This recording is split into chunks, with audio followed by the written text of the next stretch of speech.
তাহা মা আনজালনা আলাইকাল কুরআনা লিতাশকা ইল্লা তাযকিরাতাল লিমান ইয়াখশা তানজিলাম মিম্মান খালাকাল আরদা ওয়াস সামাওয়াতিল উলা।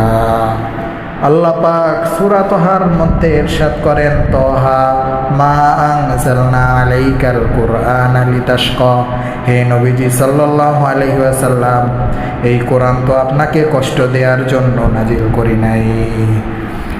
ইল্লা তাযকিরাতাল লিমান ইয়াখশা, বরং তা নাজিল করেছি শুধুমাত্র সতর্কবাণী হিসেবে, আর যারা আল্লাহকে ভয় করে তাদের জন্য।